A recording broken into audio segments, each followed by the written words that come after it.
ผู้อันเข้ามาฝึกใหม่ก็พยายามจำความรู้สึกที่ครูเพิ่นสอนให้แม่ชีเพิ่นสอนให้จำวิธีการทำให้เกิดขึ้นหมายถึงลมหายใจเข้าออกแบบใดลมหายใจเข้าออกเย็นที่โพรงจมูกจำเอาความรู้สึกที่ตรงกลางหน้าผากหรือระหว่างกลางคิ้วนิ่มๆนวลๆนะครับพยายามเฮ็ดให้มันคล่องคอยเฮ็ดไปเรื่อยๆนั่นแหละอย่าบังคับมันบังคับเกินไปมันบ่ได้สำหรับผู้ว่ามาฝึกใหม่จำเอาวิธีการใดแล้วจำเอาความรู้สึกในลมในจุดอุณาโลมในขนลุกหรือหยังก็แล้วแต่จำเอาสมมุติว่าเฮาสิไปแต่เฮาจำได้โดยวิธีการแล้วจำได้โดยความรู้สึกแล้วเฮาก็ถ่ายทอดวิธีการแนะนำแล้วก็ถ่ายทอดความรู้สึกที่ตัวเองเป็นเองนั่นแหละมันจังถนัดจังคอยอธิบายให้ผู้เฮารักหวังดีนั่นแหละสำหรับผู้เขาอยากฝึกว่าวิธีทำนี่เป็นของสำคัญบ่แม่นว่าเอาแต่ยอดมันว่าเอาแต่ตอนมันสำเร็จโดยชั้น1 2 3 4ก็สร้างแต่ว่าวิธีทำให้เกิดขึ้นนี่สำคัญนั่นแหละเวลาเฮาสิถ่ายทอดต่อไปนี่เสียวยังถ่ายทอดจะบอกแต่ยอดมันจังว่าเฮ็ดให้มันคุ้นเคยคุ้นชินเฮ็ดยืนก็ให้เป็นนั่งก็ให้เป็นเดินก็ให้เป็นนอนก็ให้อยู่กับความรู้สึกเดียวที่อยู่กลางหน้าผากสำหรับผู้ท่านได้คล่องหมายถึงอาจจะบ่ท่านได้เข้าถึงขั้นตอนที่2มีเฉพาะความรู้สึกนิ่มๆหน่วงๆตรงกลางระหว่างคิ้วหรือหน้าผากจังซี่ก็พยายามจับลมไว้ให้ดีลมกับความรู้สึกตรงกลางระหว่างคิ้วระหว่างหน้าผากเฮ็ดอยู่แค่นี้นั่งนึกเมื่อไหร่นึกถึงลมนั่นแหละว่ามันคิดเอาเด้นึกถึงลมปึ๊บเข้าสู่อุณาโลมพร้อมกันปั๊บเฮ็ดไปนั่งก็เฮ็ดเบิ่งนั่งทุกท่านั่นแหละบ่ได้ผูกขาดการนั่งรับตาหรือเอาขวาทับซ้ายอีหยังบ่ได้ผูกขาดการนั่งบ่ได้ผูกขาดวิธีเด้อบ่ได้จำกัดนั่งเอียงๆนั่งเนิ่งๆท่าเนิ่งตามโต๊ะตามเก้าอี้เหยียดแข้งเหยียดขาเหยียดซ้อยได้เบิดไปนั่งเก้าอี้โต๊ะโซฟานอนบ่ว่าสินอนหงายนอนตะแคงได้ทั้งนั้นยืนเดินก็เฮ็ดซ่าๆซะก่อนเวลาเฮาย่างเดินจงกรมเดินสมาธินั่นแหละเดินภาวนาสมาธิจะจับลมเหมือนเดิมที่แรกมันบ่ทันขึ้นก็คอยเฮ็ดไปซ่าๆซะก่อนถ้ามันขึ้นมาแล้วก็จับเอาลมหายใจกับความรู้สึกนั้นก็เดินไปค่อยๆเดินไปย่างไปถ้ามันหายหยุดซะก่อนกลับลงมาก้มลงดูปลายจมูกดูผ่านๆเผินๆหายใจเข้าวืดมันก็เข้ามาอีกก็ค่อยๆเดินไปย่างไปเรื่อยๆทุกอย่างอยู่ที่ความเพียรความพยายามของเฮาดอกอยู่ที่ความอดทนของเฮานำบ่แม่นเฮาอยากได้แต่ยอดมันโลดเดี๋ยวมันชินแล้วต่อมามันก็สิลมหายใจบ่มีก็ตามเฮาย่างก้มนิดๆเป็นโลดนวงขึ้นตรงกลางระหว่างหน้าผากเฮาโลดบาดเลยคิ้วขึ้นไปหาหน้าผากบ่เด้นวงขึ้นแต่ว่าถ้ามันลืมสมมุติว่ามันมีความคิดแทรกหรือคิดถึงอันนั้นอันนี้ปั๊บให้กลับมาลมหายใจใหม่มาลมหายใจกับก้มลงเบื้องปลายจมูกเฮาอีกเหมือนเดิมอยากให้มันคล่องยืนก็ให้คล่องแคล่วให้มันคงให้มาตรฐานยืนก็เมื่อไหร่ใดเมื่อนั้นในลมหายใจและอุณาโลมนั่นแหละตรงกลางระหว่างหน้าผากกับแม่นนั่งก็ให้มันคล่องเดินก็ผ่องยืนเดินนั่งนอนคล่องเบิดทุกท่าอย่ากระโดดคือหลวงพ่อว่าหลวงพ่อต้องการความมาตรฐานบ่ให้มันนั่นพลากไปถ้ามันกระโดดไปดึงกลับมาก่อนหมายคำว่ากระโดดไปหมายถึงบ่มีลมหายใจเพียงแค่นั่งเดินก้มๆหรือว่าก้มก็ตามบัดนี้หรือฟังธรรมอยู่เดี๋ยวนี้มันก็เป็นสำหรับผู้คล่องแล้วก็ปล่อยอยู่กับความรู้สึกที่มันน่วงหน้าผากบางคนก็น่วง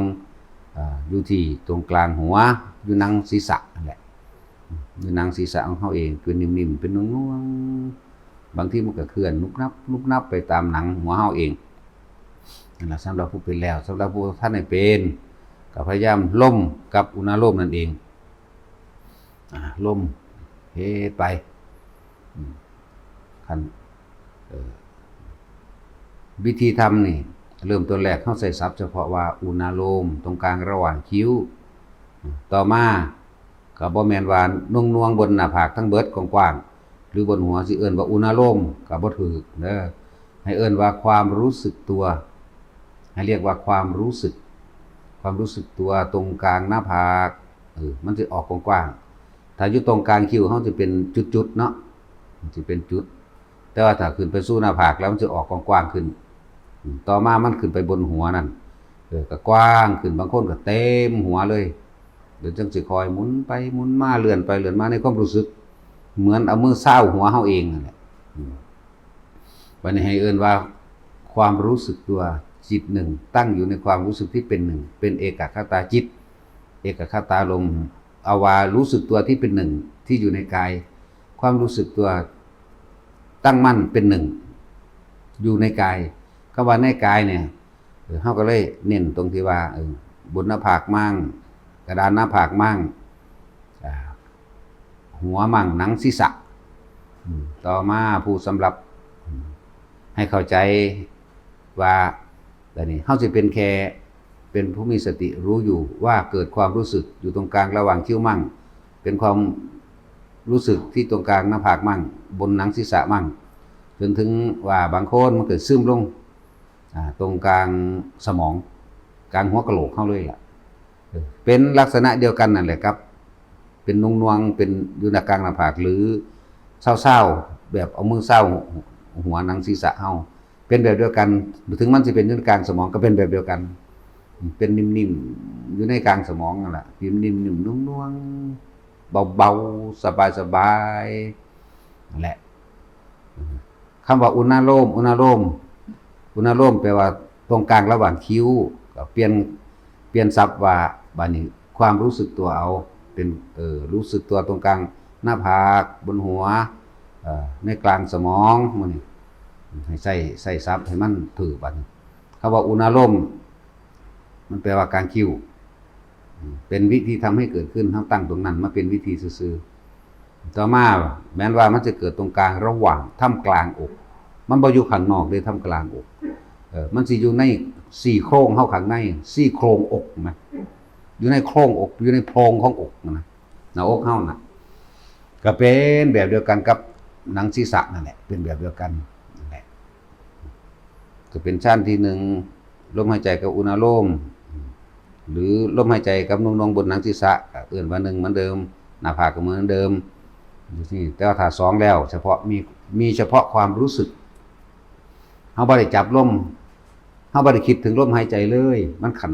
ถ้ามันขึ้นไปขันนั้นแล้วก็ปล่อยโลดขันที่ตอนที่2หมายถึงมันขึ้นไปนุ่งๆบนกลางหน้าผาก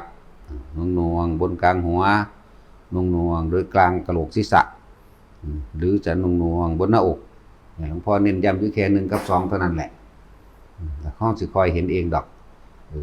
อันชั้นที่2เป็นเครื่องอยู่แบบใดเป็นธรรมดาเฮาก็ทำการทำงานอยู่กับความรู้สึกในตัวเองความคิดมันสิบ่ออกไปหาคนอื่นอันเป็นอดีตอันเป็นอนาคตเฮาคิดถึงคนอื่นนี่บางนั้นเป็นจังได๋น้ออีนั่นอยู่จังได๋น้อเนี่ยหมายถึงเฮาคิดถึงอดีตเด้ว่าเฮาต้องคิดถึงรูปคนนั้นรูปลักษณะท่าทางคนนั้นชื่อของคนนั้นมันคิดถึงของเก่าเบิดนั่นแหละแล้วมันสิปรุงแต่งไปว่าเป็นจังไดน้อแล้วเป็นห่วงนั่นล่ะคืออนาคตเป็นห่วงแล้วเกิดความรู้สึกกังวลนั่นนี่นั่นล่ะพบเกิดความรู้สึกบัดนี้ความรู้สึกในกายเฮาจริงๆแล้วตอนเฮาคิดแล้วกังวลเป็นห่วงผู้นั้นผู้นี้ออกไปความรู้สึกในกายเฮาสิหายเด้ก็ความรู้สึกเฮาสิไปอยู่กับผู้อื่นแล้วแต่ว่าบัดนี้ถึงจะมีความคิดแต่ความรู้สึกที่อยู่กลางหัวเฮานี่นุ่งนางกลางหัวเฮานี่หรือกลางหน้าผากเฮานี่มีความคิดก็สร้างแต่ความรู้สึกที่อยู่บนกลางหัวเฮายังอยู่บ่เป็นหยังอันนี้ ที่ให้มาจอหรือให้มาสังเกตความรู้สึกในกายเฮานี่ถึงมันจะมีความคิดพวกนี้สิเป็นความคิดที่อยู่บ่ยามันก็พุดขึ้นมาดอกก็คิดไปเอาเองดอกอันนี้มันคิดเองบ่แม่นเฮาเจตนาคิดขึ้นมาปั๊บแต่ส่วนมากมันเร็วเกินจนว่ามันเข้าใจว่าเจ้าของคิดพุ่นล่ะนี่แหละจังหาวิธีว่าให้เฮาอยู่กับความรู้สึกตัวแล้วเฮาสิสังเกตความคิดแล้วความคิดสิถูกเฮาจับมันได้เองถูกรู้เองบ่ให้ไหลไปตามมัน ฟังให้มันเข้าใจเด้อถ้ามีความรู้สึกนิ่มนวลบนหนังศีรษะเฮาเองนี่ถึงว่าความคิดมันสิเกิดขึ้นก็สร้างปล่อยมันเลยให้มาจับเอาความรู้สึกที่กลางหัวกลางหน้าผากพี่แต่ว่าบัดนี้ถ้าสิสังเกตอันนึงมันนวงอยู่บนหัวอยู่แต่ว่าความคิดเกิดขึ้นความคิดเกิดขึ้นเฮาหลงไปคิดกับสิ่งที่มันคิดความรู้สึกในกายเฮาสิหายเด้จักว่าล่ะความรู้สึกในกายสิหายนวงบนหัวนี่สิหายนั่นแสดงว่าจิตไปตั้งอยู่กับสิ่งที่คิดแล้วเกิดเป็นเจตนาคิดนั้นมันเลยความรู้สึกของเฮาเริ่มไปอยู่กับผู้อื่นความรู้สึกที่พอใจมั่งไม่พอใจมั่งนี่มันสิเนียนไปอีกบ่แม่นความรู้สึกอันอื่นพอใจมั่งหรือไม่พอใจมั่งถ้าเฮาบ่เอาไปตั้งไว้มองเฮาบ่คิดถึงผู้อื่นโดยเจตนาโดยมีอารมณ์พอใจบ่พอใจความรู้สึกนี่ยังอยู่เป็นกลางๆคืออยู่ในหนังศีรษะเฮาเหมือนเดิมฟังเบิ่งดีๆทำความเข้าใจให้ละเอียดกับตัวเองนั่นแหละบ่ต้องไปสนไผดอกเห็นอยู่กับตัวเองแม่นเฮาสิการนึกถึงผู้อื่นโดยความเป็นห่วงก็ตามเถอะคำว่าคนส่วนมากก็ห่วงลูกห่วงหลานหรือห่วงผัวห่วงเมียหลายๆอย่างนั่นแหละแต่เว้าเรื่องลูกหลานมากอ่ะเฮาก็แนะนำบอกป้องกันหรือหยังแต่ว่าบ่แม่นเอาความรักความห่วงใยทุ่มเทเข้าไปจนเจ้าของเป็นทุกข์ถ้ามีสิ่งหนึ่งที่นำมาเตือนเจ้าของคือ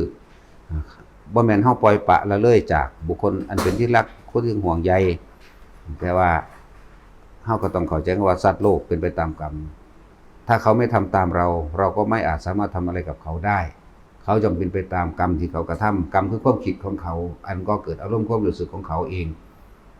เหมือนเฮากันแหละตะกี้เฮาก็บอกบ่ฟังจังซี่ว่าแมวก็เว้าให้ดีบ่ได้ก็สร้างแต่ว่าเฮาบ่ได้สนใจจังซี่เพิ่นเฮาก็ถอยความคิดตัวนั้นคือกลับคืนมา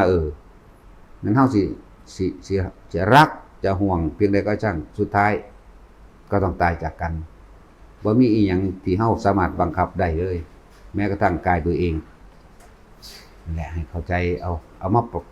มาเป็นเครื่องอยู่เครื่องวางใจของเจ้าของเองคนเฮาเนี่ยอย่าไปคิดหยังให้มันมากถึงขันเครียดหลายเท่าขันเครียดฆ่าตัวตายหรือฆ่าผู้อื่นพุ่นล่ะหลายๆฆ่าแต่ว่าวางใจด้วยสัตว์โลกเป็นไปตามกรรม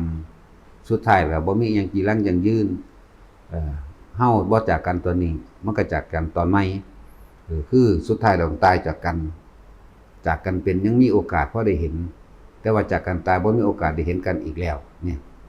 ให้มาคิดถึงตรงนี้แหละควบคุมตัวเองดีกว่าไปควบคุมผู้อื่นนั่นแหละคือสิ่งที่หลอกลวงที่สุด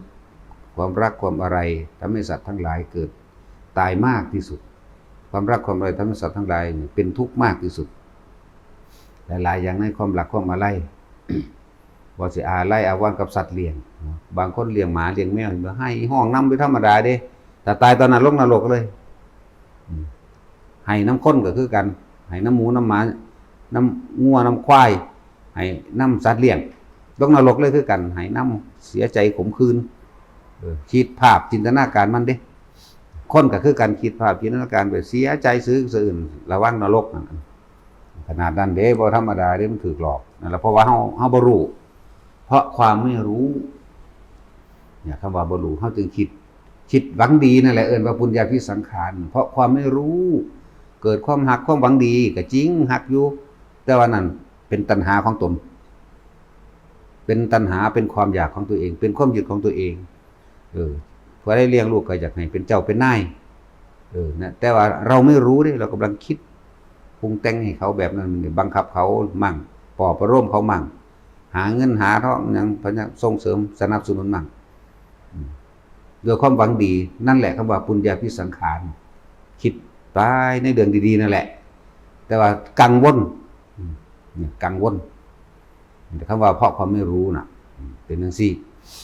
บางทีมันก็คิดร้ายคำว่าคิดร้ายก็มันเป็นสมเอากับคนที่เฮารักเฮาหวังดีนี่แหละบางทีมันบ่เฮ็ดนำเฮ้ยน่ามึงสิตายทั้งยังน้อยพุ่นเนาะแต่มึงป่วยอยู่พุ่นมึงคืนมาแหมงหยังน้อเนี่ยนี่ก็นรกละบัดนั่นแหละคือเบิ่งคำว่าปุญญาภิสังขารและอปุญญาภิสังขารสองความคิดนี่เป็นเนยชาภิสังขารเพราะความเข้าใจผิดคิดว่านี่คิดว่าหยังแน่ล่ะคิดว่าที่คิดแบบนี้ถูกแล้วดีแล้วถูกต้องแล้วที่คิดว่าแบบนี้สิเฮ็ดให้พ้นสิเฮ็ดให้สุขนั่นแหละว่าพวกเฮาย้อนเข้ามาเบิ่งในสุดท้ายแล้วมันบ่มีไผเหลือเจ้าสิรวยปานใดก็สร้างเถาะก็แค่นั้นแหละตายจนก็แค่นั้นแหละตายหาอยู่หากินไปสร้างตายแต่ว่าสิ่งที่บ่ตายคือใจนี่แม่เฮายึดมั่นถือมั่นอีหยังไว้เฮาคือบ่ทายคือบ่เทออกนะบ่มีอีหยังเป็นไปดังใจเฮาหวังดอกอันนี้จังว่าเบิ่งคักๆเวลามันทุกข์คักๆทุกข์เพราะว่าความหวังก็คือตัณหาความอยากก็คือตัณหาคือความอยากและความหวังว่าจะให้ลูกเป็นแบบนี้หลานเป็นแบบนั้นหวังว่าลุงป้าอาหวังว่าพ่อแม่หวังว่าหวังนั่นแหละถูกว่ากราบมาอบรมตัวเองมั่งกราบมาพักผ่อนตัวเองมั่งคนที่ว่าวิหารธรรมอันเป็นเครื่องอยู่ก็คือปฐมฌานทุติยฌานตติยฌาน1 2 3 4 4 3 2 1อยู่เรื่อยบ่แม่นคำว่าฌานบ่แม่นแค่ว่าเฮาจะมาดูลมหายใจอยู่อย่างเดียวการตั้งใจอย่างใดอย่างหนึ่งเช่นการท่องบนสวดมนต์สาธยายมื้อนี้มันก็เพ่งจิตให้เป็นอารมณ์หนึ่งอยู่ในคำสวดอยู่หรือบางครั้งเฮาก็ใคร่ครวญพิจารณาในธรรมต่างๆก็เป็นฌานเหมือนกันเพ่งอยู่ในการพิจารณาใคร่ครวญความจริงของชีวิตเพ่งอยู่ในการพิจารณาหรือท่องบนทรงจำพวกท่องบทสวดมนต์ต่างๆพวกท่องปาฏิโมกข์มื้อนี้เรียกว่าเพ่งอยู่ในฌานทั้งหมดนั่นแหละท่านก็แปลว่าเพ่งหรือจดจ่อแปลว่าเพ่งหรือจดจ่ออยู่ในสิ่งใดสิ่งหนึ่งเด้ว่าง่ายๆซะว่าจดจ่ออยู่ในสิ่งใดสิ่งหนึ่งจดจ่ออยู่ในบทสวดมนต์จดจ่ออยู่ในดินน้ำไฟลมแต่เป็นพวกกสิณก็ดีหรือจดจ่ออยู่ในการใคร่ครวญพิจารณาความจริงของชีวิตตนเองกับประสบการณ์จริงเทียบกับธรรมคำสอนพระพุทธเจ้าหรือว่าจดจ่อเพ่งจดจ่อชานะฌานแปลภาษาไทยว่าเพ่งเพื่อให้เกิดความเข้าใจยิ่งขึ้นเลยว่าจดจ่อพวกเฮาจดจ่ออยู่ในลมหายใจ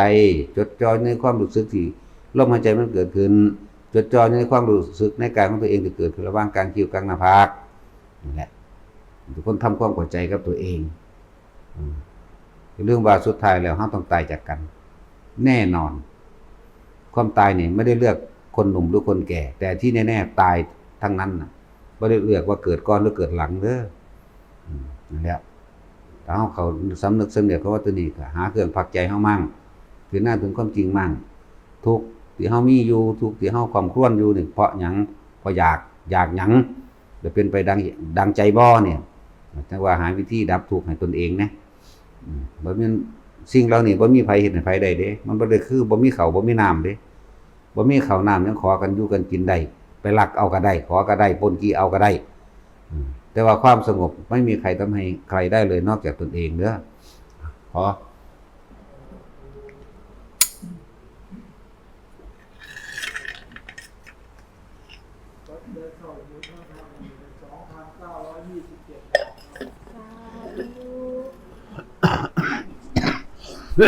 2,927